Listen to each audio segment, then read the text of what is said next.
going to be talking about climate change, or more specifically, man-made climate change. Now, how does climate change work exactly? Well, to start off, we have to talk about how heat works. So the sun gives off solar radiation. And that solar radiation passes through the atmosphere, enters the Earth. The Earth will absorb some of that and emit infrared radiation in the form of heat.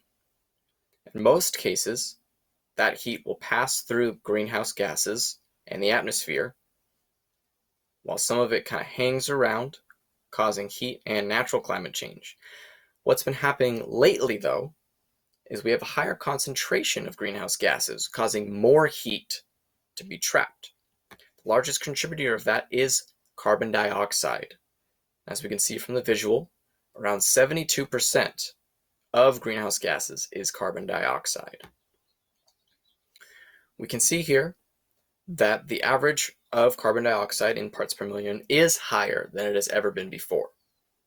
From the visual, we can see the high points and the low points of the carbon dioxide concentration, hinting that yes, climate change is a natural occurrence, with the highest spike naturally being 300 parts per million.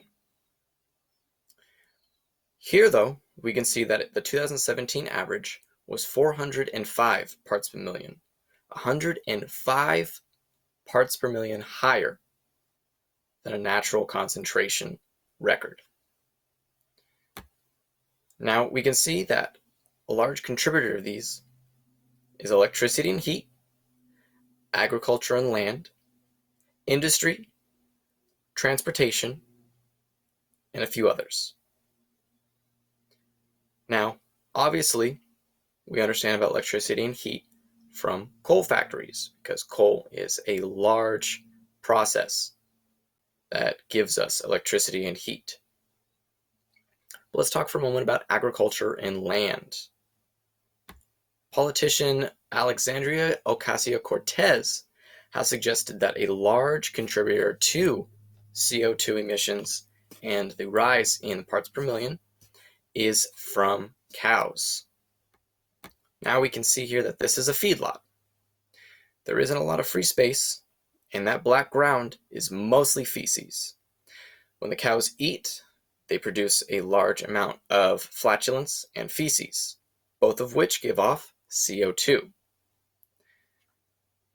Her plan and her idea is to limit the amount of feedlots that we have in the United States, hopefully cutting down on the amount of CO2 emissions we have every year. A healthier, natural, better alternative would be free-range cows.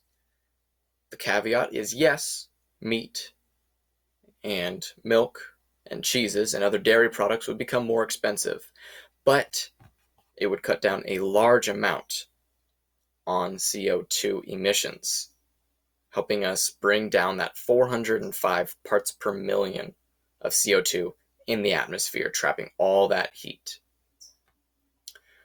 Like I said before, another large cause for CO2 is industrial coal power plants. We see large billows of smoke coming out of these plants, and a lot of that is CO2 being released into the atmosphere. President Trump does believe and has publicly stated that coal is, quote, the future.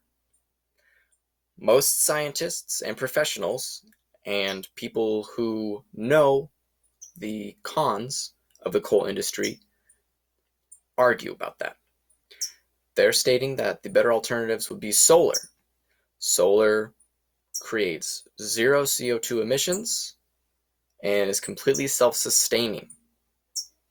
As we can see, a solar power plant is solar panels, which absorb solar radiation, much like the Earth does, but instead of refracting it into heat, it takes that radiation and converts it into energy, which is used for electricity.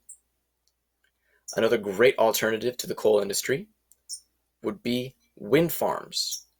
Wind farms take all of the wind, spin the giant turbines, which create power.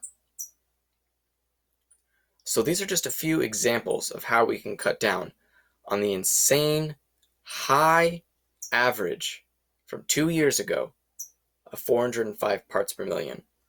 Cut down on climate change and hopefully slow down the unnatural speed we are experiencing of global warming in our lifetime.